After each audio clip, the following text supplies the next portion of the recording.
So, access to nature in Bromley, and how accessible is nature and why does it matter? So, sorry. Can I put that?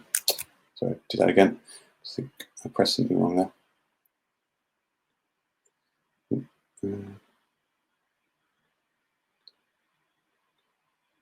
Okay.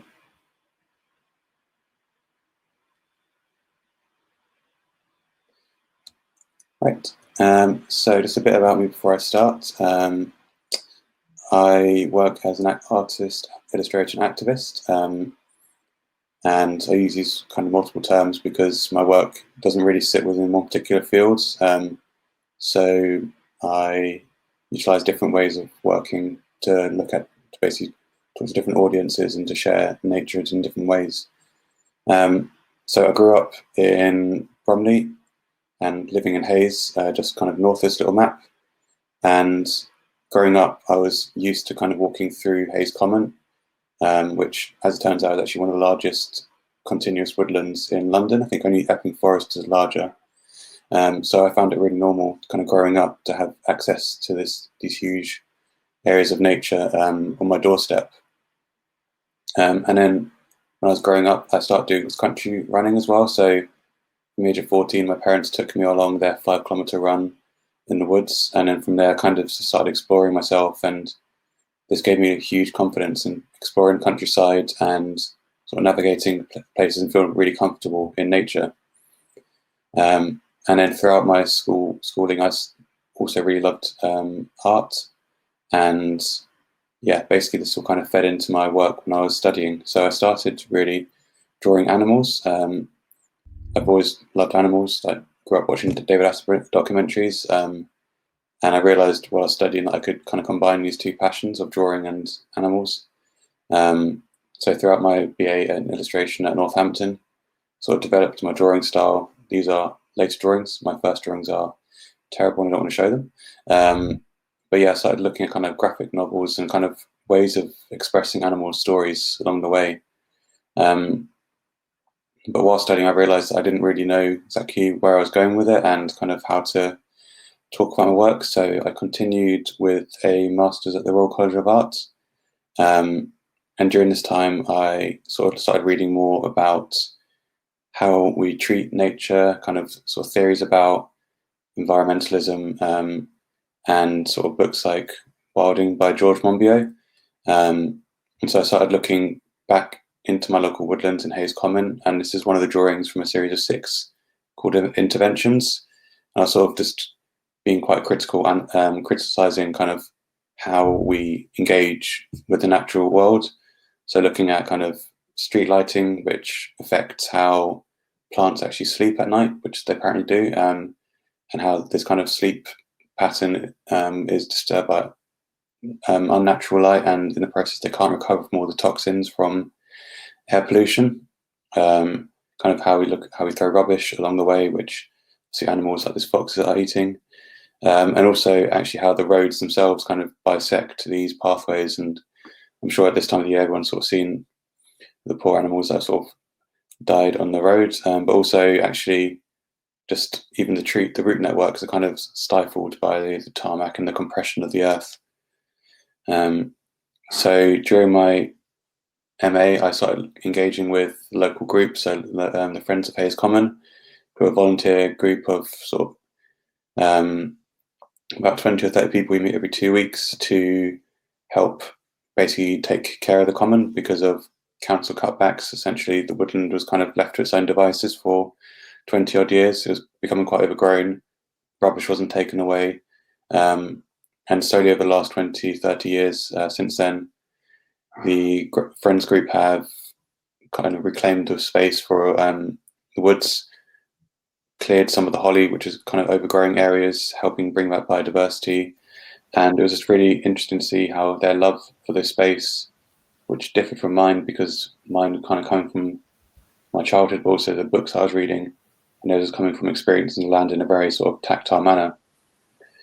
So my final project while studying was called Greenbelt Properties, where I created a fake real estate company, placed a placard in the woods and then roped off 23 meters squared of land, which is sort of the average plot of land for a semi-detached house, and spoke to people who came along the way, just saying, first of all, it's not being sold, but talking about the reality of lots of greenbelt land and green space around London, but also other parts of the country being sold for development. And then just kind of, talking about their love for the space, kind of their thoughts about it, their own background with it, and sort of the future of like living in London. Like, we need more housing, but where would this all sit? So then bringing it back into the gallery, I didn't really want to photograph it because I'm not a photographer, but also photographs of nature don't, I feel, kind of capture the environment in the same way that a drawing can. So I created this large drawing of the woodlands as a way of expressing it. To interrupt, John, yes, can't see your screen. Oh, right. Well, that's not helpful at all. I can't see it either. Okay.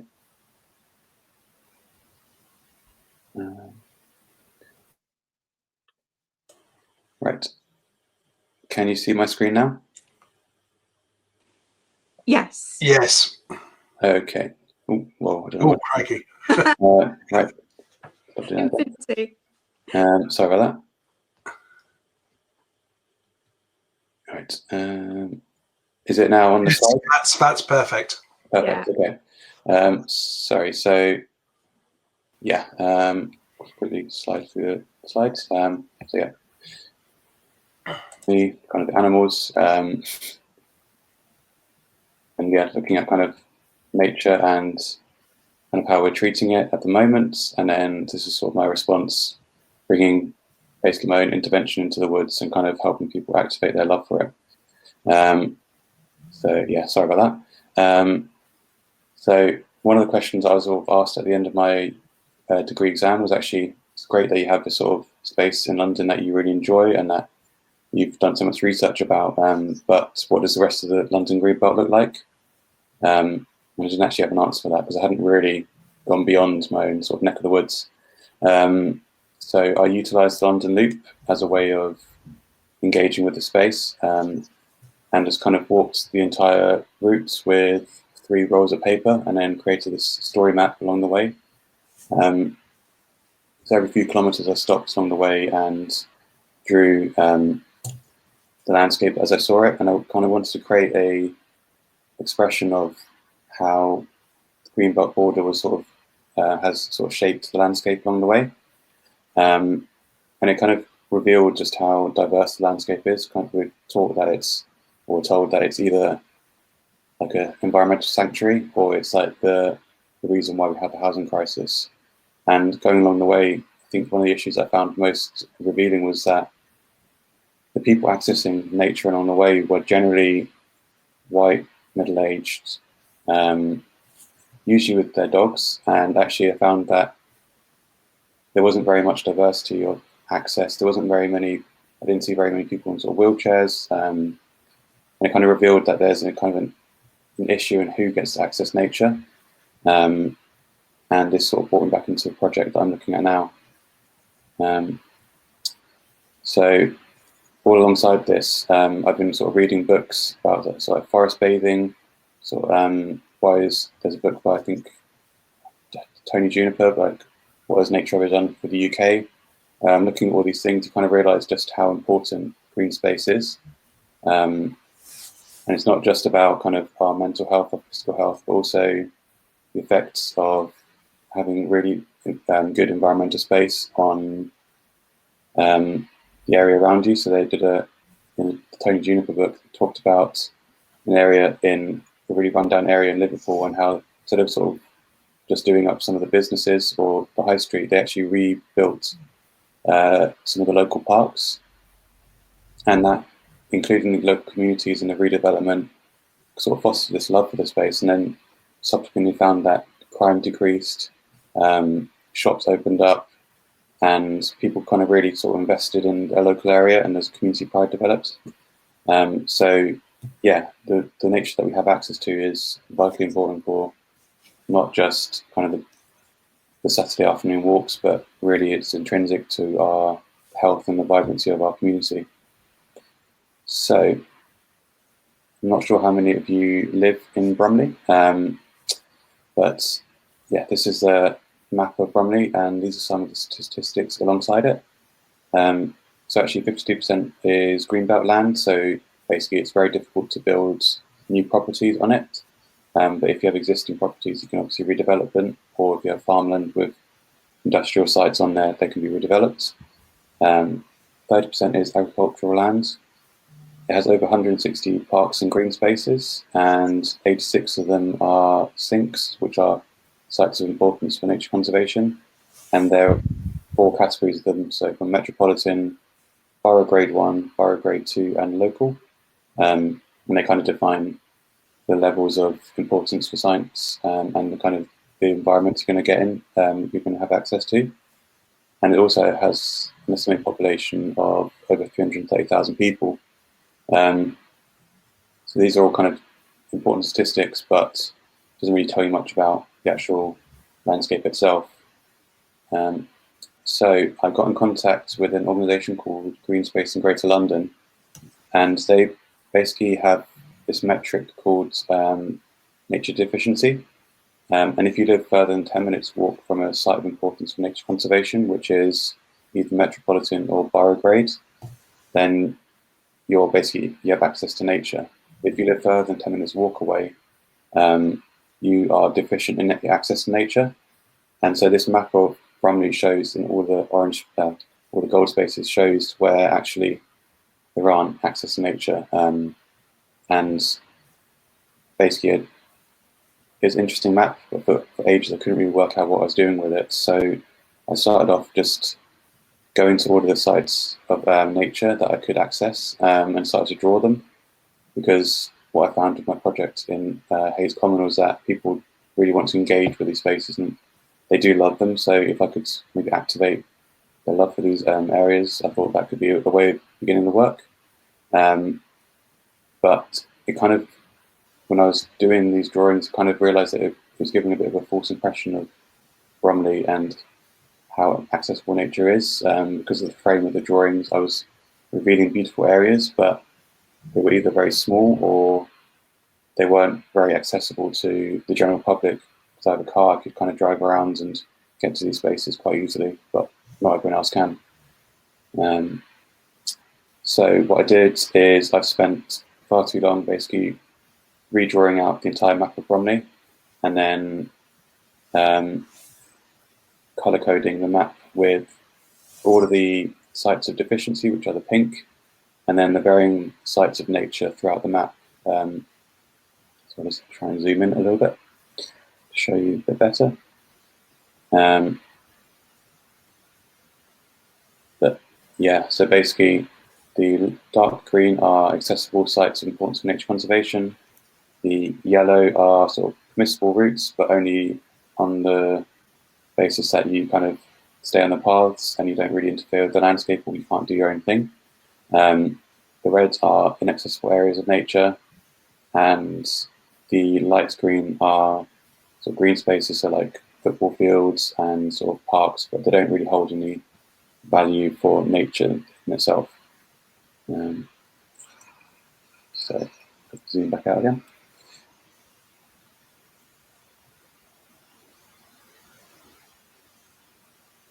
Okay.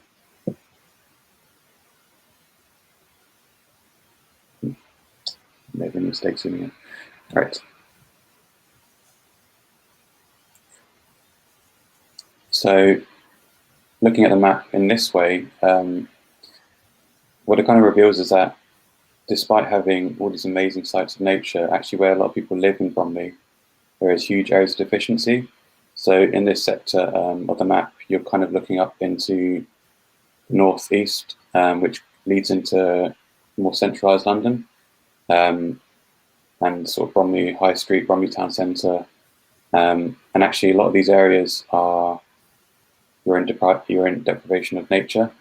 So where the majority of people actually live, there isn't a lot of access to green space, and actually shows that Bromley isn't really providing a lot of access to nature to the majority of its citizens.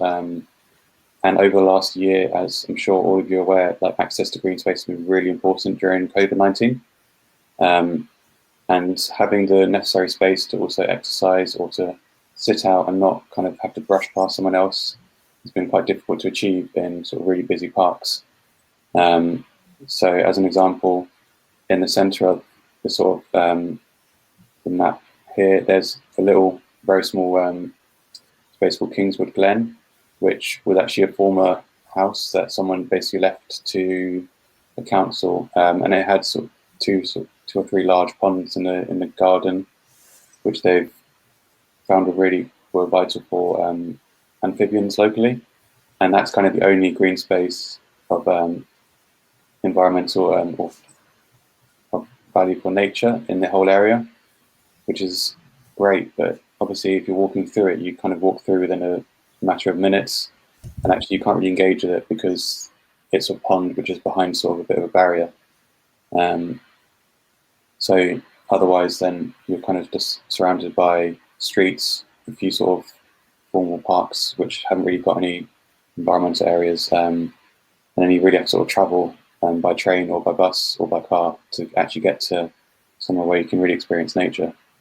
So the problem with all of this is that it's taken me quite a while just to explain all of this information, and actually this is so it's not very clear to anyone who doesn't spend their time studying it. Actually, Bromley doesn't provide a lot of nature to its citizens.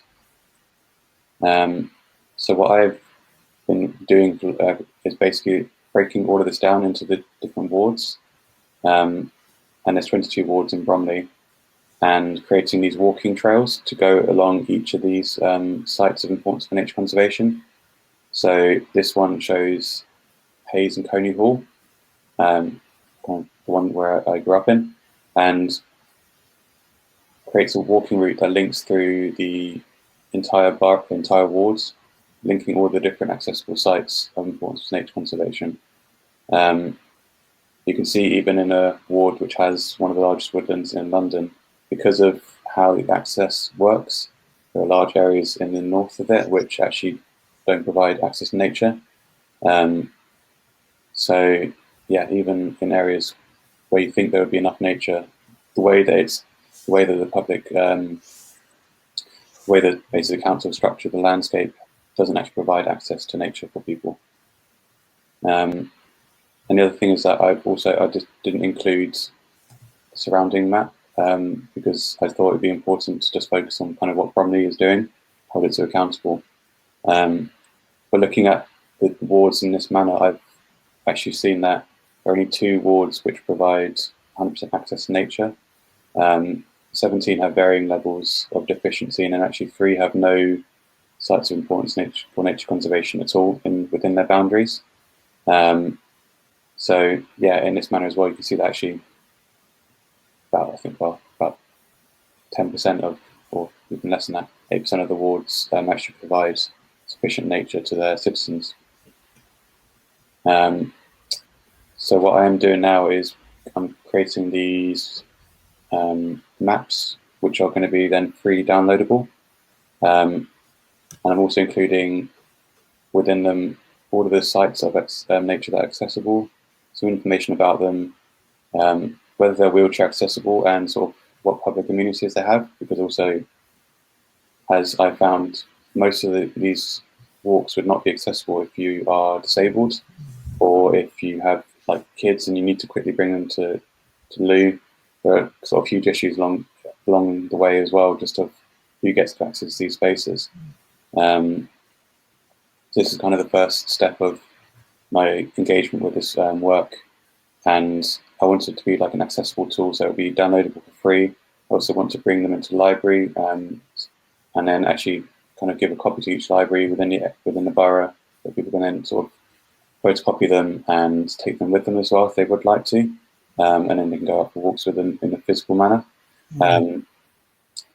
And yeah, it's kind of like an open access tool for people to experience nature and then think about actually how they could improve it as well personally, and then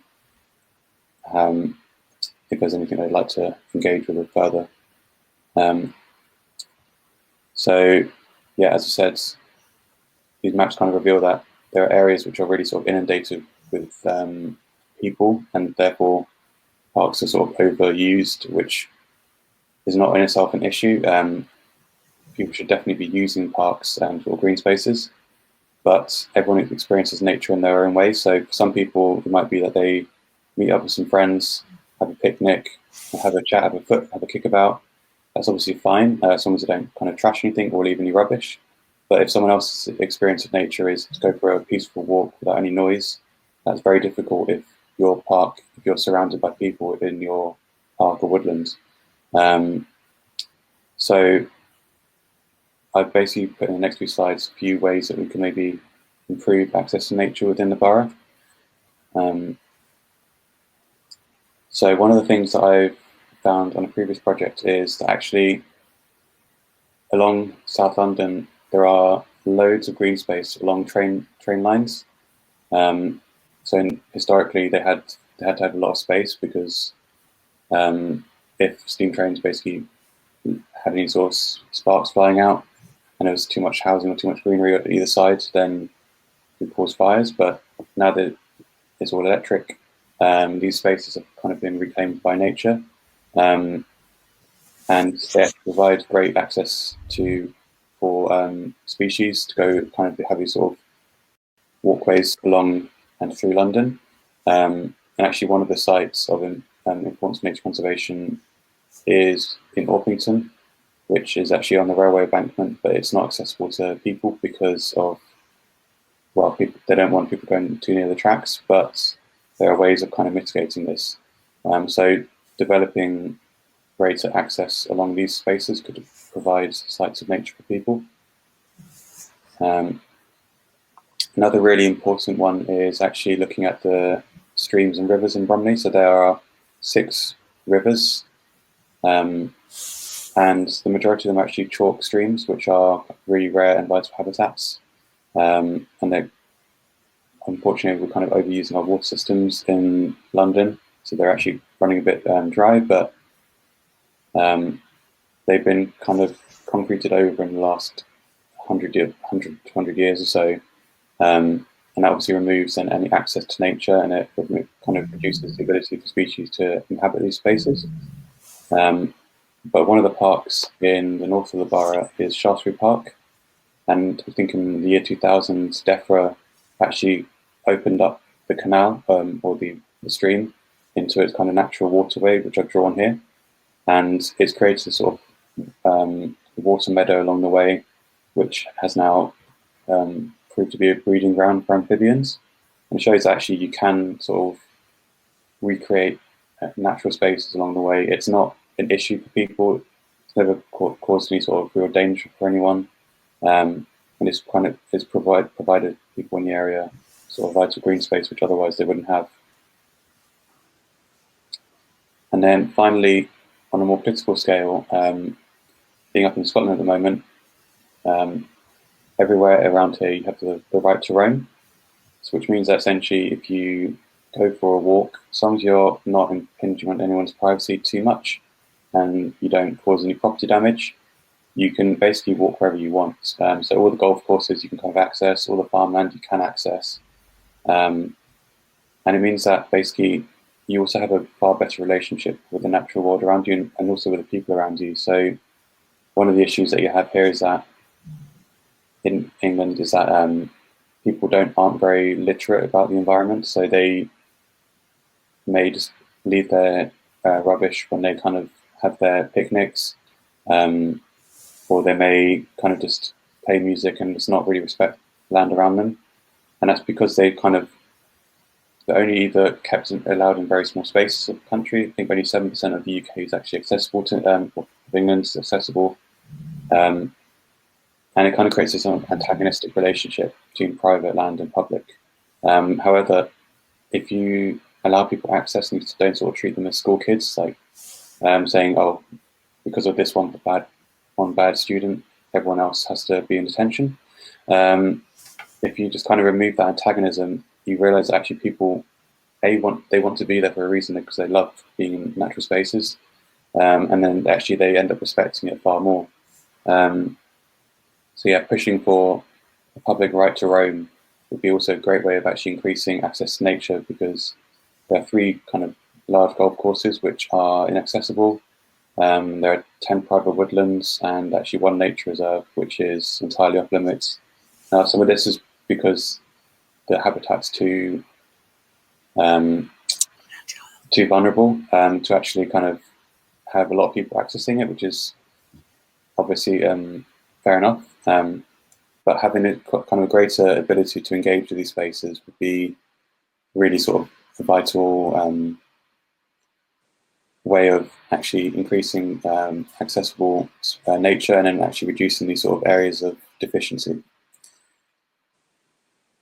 So what I'm basically going to keep doing now is actually create a website which will have these maps which can be free downloaded, finish off the series of drawings of all these sites of nature, and then sort of bring in some of the historical context and maps. So one of the things I found really interesting when I've been researching each of the areas and each of the wards is that up until about the 1870s, 1850s, the majority of Bromley was actually agricultural land, or basically pasture land and woodlands. And as the trains came south, a lot of these spaces and a lot of these sort of old estates were sold off for development. But there are areas like Hayes Common, which were publicly which were brought into public hands by the community in 1875, and the same with Chislehurst, where you have Pettswood, which is also a really large woodland in the borough.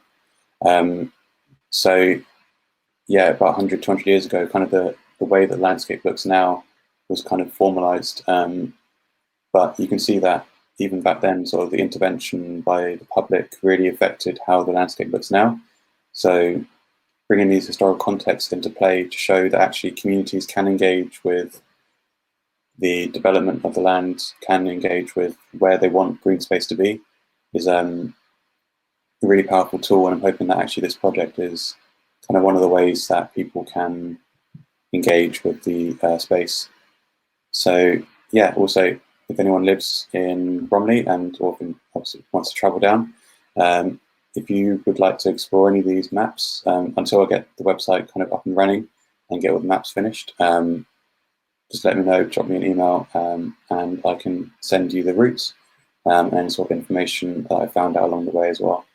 But yeah, I will stop sharing, and if anyone has any questions, just give me a shout or pop them on the chat.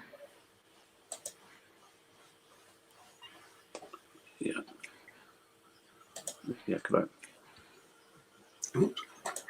Hi. Hi. Yes, my microphone. I haven't used this before, but can you hear me? Yeah, I can hear you. Yeah, great. Okay. Yeah, hi. I'm Tim Bradley. I live in the neighbouring borough of Lewisham, and thanks. Obviously, very, very interesting work you've done. Thanks.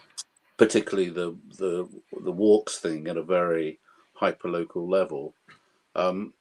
What I've been working on for now a few years since I took early medical retirement from public service is something called the Lewisham Well-Being Map, which is an attempt to map hundreds of places in the borough, mostly indoors, which are community, small scale, faith sector, but also outdoor things, good for people's well-being. And I'm interested in whether, and my whole thing is aimed at the people in most health and well-being need, and obviously in the middle of trying to produce this map and having launched it, we've had the pandemic, is that the people in most health and well-being need what they really want, and it's something I can sort of really chimes with me, because I was in a wheelchair for 6 months. I've recovered most of my mobility, is very local walks, and particularly when you look at, for example, the hundreds of thousands of people living in care homes who literally have had to be locked up for the past year or so, is walks very, very local that are accessible to them to tiny, even just to a bench, to a view of nature. Yeah. And whether you or possibly any of the other people here are working on doing those sorts of things, because we've done lots of mapping, 700 or 800 places in Lewisham, most of them not nature places, as I say, sort of more indoors, things like that. But if, you know, for example, if you showed your walks on the map of care homes in Bromley, and I think Bromley has got the oldest age profile of any borough in London. Okay.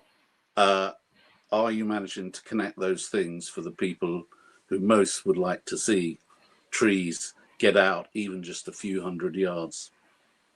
So it's not something that I actively thought about while beginning this work, but it's something that one of my friends is an occupational therapist, and she highlighted actually the kind of the wheelchair access along the way.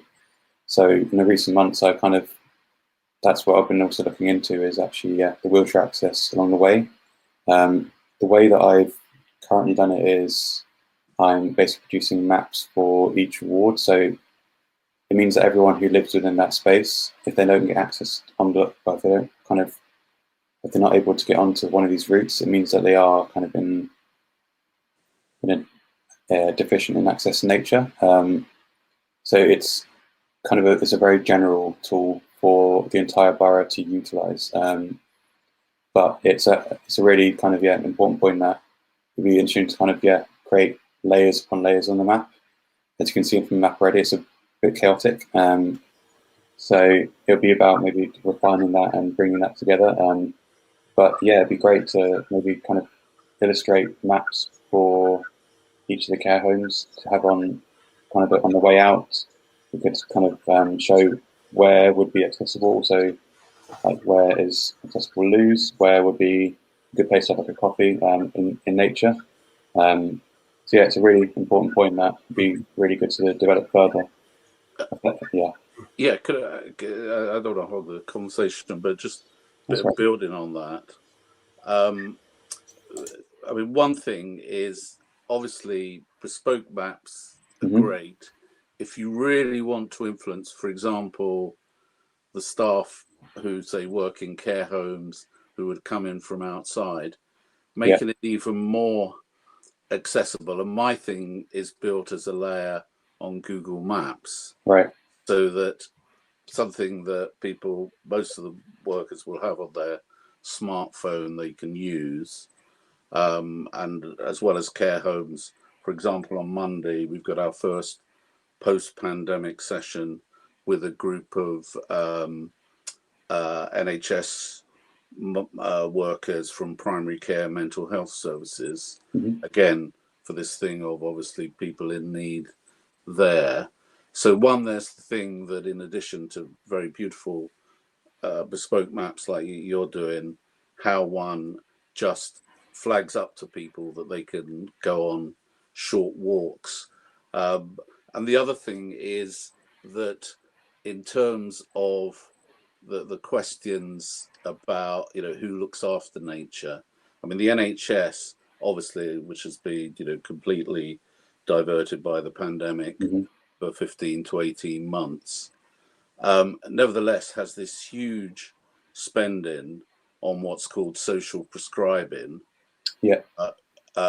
which is designed to deal with the fact that about a third of the people who in normal circumstances access medical services don't need something clinical or pharmaceutical, but an activity, or as you said, going out into nature, how good that is for people. And I think it's very important that what is a very large resource, I mean, the sort of question I always ask people from South East London is, have you heard of the Clinical Commissioning Group, Our Healthier South East London? Have you heard of it? No. No. And so that does health and care. What do you think its annual budget is? Something upsettingly small, probably a few million, if that. £3 billion. Oh, okay. A year. So it has £3 million that it spends across the 6 boroughs of southeast London. And and there are experiments in the other parts of the country, I think Keighley in Yorkshire is trying to get that 1% of the equivalent budget there goes towards providing these things that are good for people's health in a preventative or in terms of facilities, community, nature.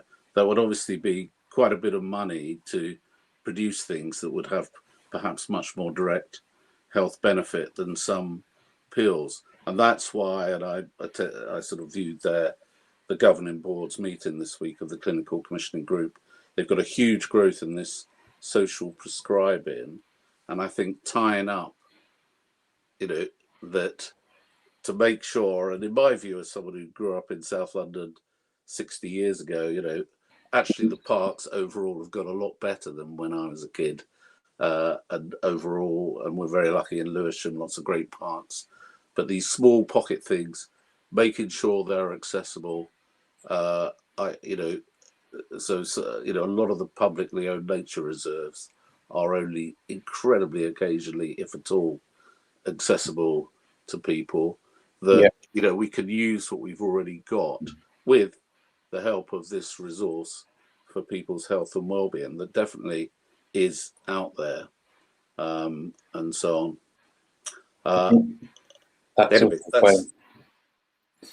well, I think that's also where the value of utilising it as an art tool as well is really useful, because unfortunately many people won't be looking into this especially the data, but utilising art as a way of bringing people into the conversation is really important. So having Google Maps on your phone might be useful, but also then having sort of illustrated maps and having even just sort of signs of along the way. And very much so. The Google Maps can lead you to, for example, your website. Jon, it's the work you've done and what you presented, I think, is amazing, and I've got several thoughts about it. And coming just quickly to the art point of view, I think there is something about that, because you say that a lot, mainly dog walkers, you said, which my ears always prick up as a dog owner. But and 25% of the people of the population are dog owners. But why aren't the other 75% of the population using it? There's an access, but not only an access point, I think, but a motivational point. Dog owners have to exercise their dogs, but why should the other people who may or may not have ability to use it not using it? Why? And I think things like the drawings, the pictures, are helpful in enticing people in. That's one thing I wanted to say, and I wondered what other people thought. I also wanted to mention about the pocket parks, and I think that's really important. I've got a thing about those areas around council estates that are green and locked. Often behind fences, often that say they're a garden and are always empty, and it's impossible to find a way in. They're not used by the people who are in there, and they're not accessible. And those are small parks that should be immediately open, like around care homes. And that third point of Tim, and I'm so pleased that Tim Bradley is on this call, because the Wellbeing Map, I think, of Lewisham is a fantastic bit of work he's done. But I absolutely agree, not only about getting out into what you're doing is linking parks, but before those parks have got to be linked, the parks have got to be accessible, and then you've got to talk about accessible links. And there's nothing more accessible than or shouldn't be, than the little bit of green space around your house, or around in the immediate vicinity of your estate. And those, I think, it would be really good if we could just sort of open those up and make them accessible and improve biodiversity in them. That's enough for me. That's the thing that, well, I'm slightly hesitant to say, but the issue as well is that a lot of these spaces are, I mean, green space is obviously really important, especially for like exercising.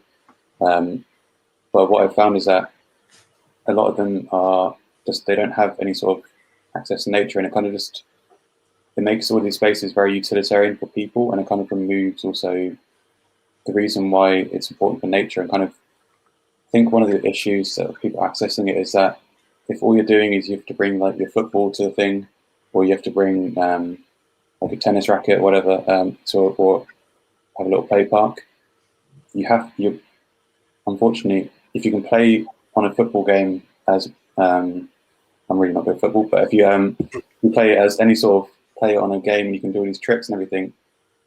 The virtual world is great, and I think having sort of really kind of wild spaces and having maybe activities that you could do. So I think I've also carried some projects in the past, kind of giving people drawing activities, but also maybe like collage foraging. So in the autumn, going out with just like a little bag and asking them to collect some leaves, collect some twigs and stuff, and actually then create an image afterwards on some paper. I think the way that we engage with the environment is very much you play on it and then you go back home, but you don't actually really immerse yourself or experience in it. I think having even within these gardens and stuff, just having like maybe well-being spaces, little activities or like signs to say, just take 10 minutes to sit here, maybe look at the flowers, what do they make you think? It's like tools to make you to immerse yourself in the environment would be really important as well.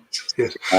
Do you think to any extent there seems in so many places a thing that says you've got to link all these green spaces, whereas part of the thing is no, get into the green space and stay there. Yeah. Is the thing to do. Yes, sit there and smell the flowers. Don't go anywhere else. Don't rush on. Isn't that part of today's problem? That is true. Yeah, actually, even when I was because I had to basically rush around 86 sites in Bromley in a short space of time before the leaves turned, take photographs. I didn't actually really immerse myself in them in the same way I would otherwise. So yeah, I think that there is a juxtaposition between the project in itself, revealing how much access you have, and then also the actual benefit that you would have just sitting in it as well. I think the good thing about the artwork in itself is that it's quite disturbing, almost realizing that you've either got nothing in an area 10 kilometers down the road, you have a 30-kilometer walk which links up all of the different sites in Darwin and through the countryside. And the disparity of it was just, I got really annoyed when I kind of realized, actually, when I just kind of clicked, this was the way to look at it. Disparity between access is kind of upsetting. Because there's no reason why Bromley should provide in one area and then not provide another. So using these maps are just tools for some people to get outraged and to lobby their local councillor to create some changes is one thing. But then also, for other people to realise to disagree with the work itself and say, look, actually we shouldn't be walking in between, we should be really focusing in on these, and developing these sites is also just as important. Yeah, if I could come in, I mean, it's very good points about pocket parks and the small places. I mean, one thing, and as I say, someone I now get around with 2 sticks rather than being in a wheelchair, is the lack of benches and the way that councils haven't, or in fact, in many cases, a huge sort of divergence between where there's lots of benches. So, for example, there are innumerable benches around our local crematorium because there's a system where you can donate, very nice thing, but then they're just put somewhere that actually a lot of people probably wouldn't want to sit. And yet, having walked on the sort of excellent Waterlink Way, which going north from Bromley, going up to Deptford Yeah. through Lewisham, between Bellingham, huge social housing estate, and Catford, I think there's one bench in a mile and a half, and that's not, overall in the overall scheme of things, lack of public resources. When you look at, like I say, what potentially is available, you get things like security. Benches are seen as, places where undesirables. And as part of our mapping, one person managed to do something where he scraped a map of all the benches in a certain part of Lewisham. And, having talked to people, like one of the people who helps out in our map, she's care homes in the biggest sheltered housing right by Beckenham Place Park, which is one of London's greatest park. Yeah. Has a fantastic mix of park but nature, and yet virtually none of the people who work in this sheltered home, which has hundreds of residents, are aware of the simple facts of this is what there is in the park, this is the nearest bench, and collecting that basic information for the most people in health and well-being need, making it as accessible as possible through things like Google Maps. I think in terms of getting a lot more people, like you both commented, you can see these empty places, and also making simple rules about accessibility in existing public places would be make a huge difference. Yeah, that's a great point. I know that also in Hayes Common, I mean, you have to basically walk through it. There's nowhere really to sit in it. So for me, I'm 28 and active, I can kind of walk through no issues at all. But yeah, if you're not, if you need a wheelchair, a lot of the way is kind of rutted pathways, flooded in occasions in the winter. It's not accessible. So bringing in benches, and also maybe even making it like a public requirement that X amount of space, green space, needs X amount of benches, or at a certain size of park, that you basically need to provide a public toilet, which a lot of these places don't. And that's all of these things I want to actually incorporate into the map, just because I think it's all of these data fields, unless you kind of unite them together and kind of just reveal the depth of the issues individually, they don't seem like as big an issue, and also something that people can ignore on a one thing, saying, oh, austerity, or oh, it's a shame, but you've got to deal with this first. If you can link these things together and kind of present this entire picture, it creates a really kind of stark illustration of what we're lacking and what we could be doing instead. So like you said, like in the bench, I don't know how much it costs for a bench, but if you could provide for £1,000 a park, there's 160 parks, £160,000. We could provide then benches for all the parks, and then that provides elderly people in care, or people who are vulnerable, access to nature, which reduces their medication and reduces their impairments. The cost benefit is just so great. It's well, that's why this thing of harnessing and getting into these NHS structures, I think, is really important. And as you pointed out, there's also, as part of this huge, very big budget, which again is being unleashed post-pandemic, or will be, for social prescribing, has a large art creative side to it, and not just art creative to do with nature. But the really important thing, I think, is that one engages with these existing structures, with the existing mechanisms. And so, actually Google Maps, and there's a countrywide initiative called Accessible, who are trying to do this sort of more systematic mapping of things like you say wheelchair access, plug in things so that you drill down in that and you find, for example, your local maps in Bromley, I think will make it much more likely that the people in most health and care need, those who look after them, will be able to access this information.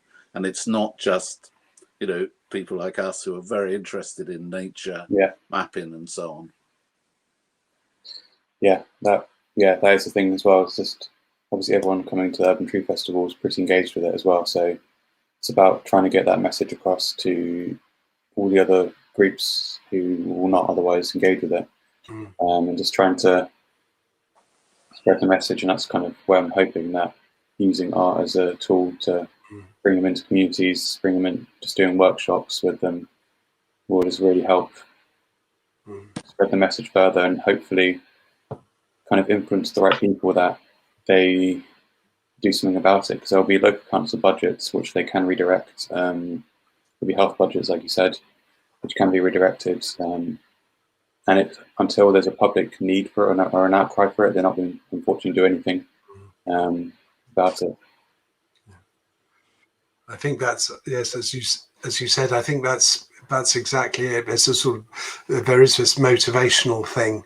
As I said, I think the pictures are particularly valuable in that. You even in your in your talk, you said areas that you should visit. Unless people want to visit them or feel the need, no amount of telling us or telling people that they should visit is going to make them do it. They're going to need to want. They're going to have to want to.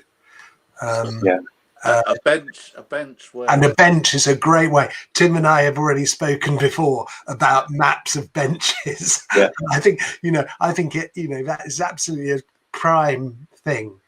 It's not so much the map of the bench; it's having the bench there. And people will, in a way, they will find the bench, but it's got to be there. And if it isn't there, they won't. If it isn't there, they won't know who or how to get one there. That's the thing. On benches, one that I don't think there is a map, and I've only found that on a next street over there is a bench. On my walks, that I'm very unusual because I explore like that, and so on.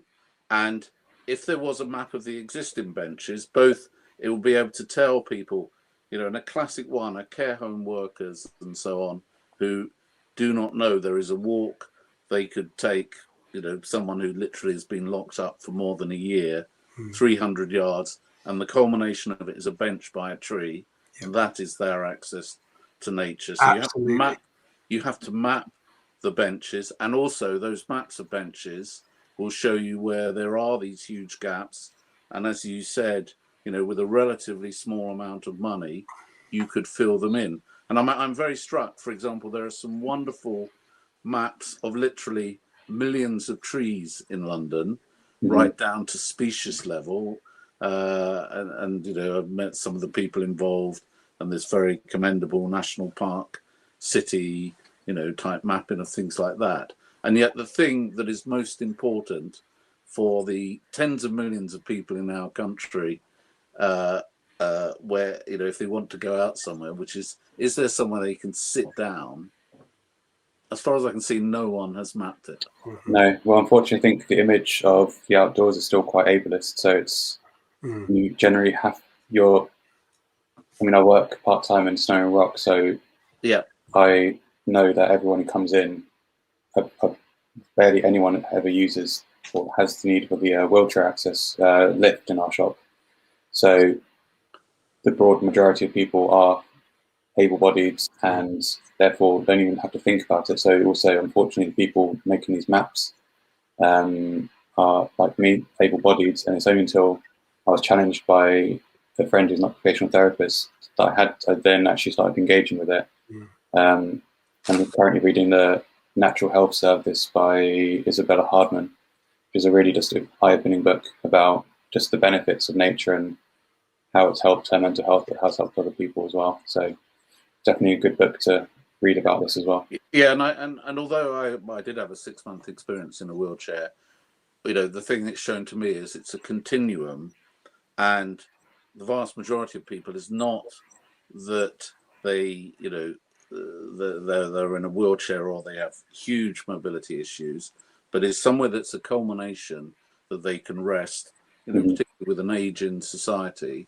Yeah, it's something I think really could make a difference, and combining it even with mini nature, the pocket parks, even individual trees, as has been mentioned.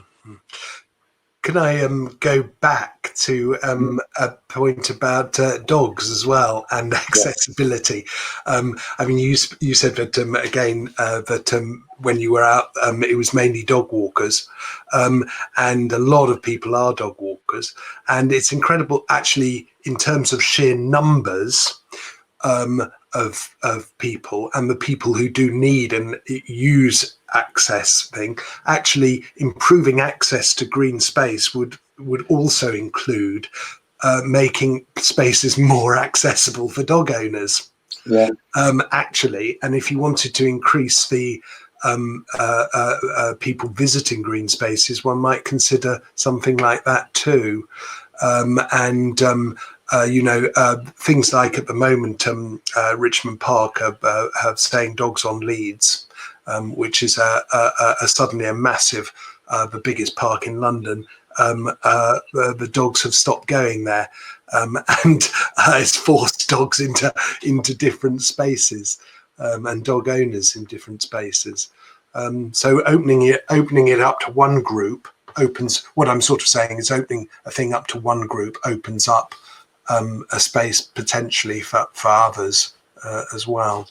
Yeah, I mean, I wasn't being disparaging. It's definitely important that people go out with their dogs, but it was revealing that it was only a certain type of people really engaging with space. So despite having the resource there, you basically only saw people walking after work and before work, or in the morning. But encouraging a dog owner, what you find is that if dog owners are there, people feel safer, for example, which is one reason people don't like to use places. Yes, that's true. And they feel safer if there are dog owners around, actually, and people walking and other people around, which can help. So provision for sort of like dog poo bins and places dogs can get water and stuff like that has a knock-on effect, and always seems to me slightly forgotten. I've definitely said enough about dogs. Okay, I meant to talk about trees. Yeah, I think the other thing is that obviously if your dog's well behaved and it can go off the lead without chasing squirrels. I mean, Crystal Palace Park, the amount of times you just hear ducks, especially at the moment with all their chicks, sort of honking away because a dog's gone into the pond or all of this stuff. You do also need, I think, encouraging dog owners also requires them to also kind of encourage the training of the dog, and also being not just on your phone, not paying attention to where your dogs run off to. So I think it's also responsibility, which, especially looking at this project where it's looking at nature conservation sites, there are going to be species that dogs as animals will necessarily maybe scare off or could damage. So it's also kind of finding balances between that as well. Yes, it is tricky. Yeah. Right. I think unless there are any other sort of questions, I think it's probably I good have one. Sorry, Yeah. John. That's all right. It's Pip. I just said you've done amazing work, John. It's fantastic and Thanks. brilliant illustrations as well. And living in Bromley South, Okay. a lot of your comments resonated with me about what you were saying. And I just wanted to ask when you were going to launch the website. I actually wanted to originally launch for this, but I just found that trying to actually like combine the map with Darwin, which is huge, and somewhere like Bromley Town and Crystal Palace is actually very difficult. So I've just been trying to work out a map system that works for all of it. I think I'm slowly getting there, but I'm also now need to add in some of the road names, some of all that data. So I will, basically, hopefully within the next few months, get that all going. Fantastic. Yeah, and also if you would like to drop me an email, I can also, I can send you the routes kind of locally around there, but also I can then send you an email with the link to the website as soon as it's up and running. Yeah, I'd definitely email you, so that would be great. Thank you. Okay. Cool. All right. So thanks everyone for coming along. It's been really great to talk to everyone and actually kind of learn some stuff as well. I think that's the thing is also, as much as I've been doing all this research, I am also not trained in environmentalism or in biology or anything. So this is all kind of self-taught, probably taught by various biased books, ones I really enjoy. So I definitely have my own biases, which are always valuable to be pushed back against and just continue learning. So yeah, if anyone has any other points or anything else they want to say, just drop me an email, or if you live in Bromley as well, go for a walk on one of these walks sometime. So yeah, see you, and have a good rest of the weekend and enjoy any other events that you're going to. No worries, thanks. Thank you.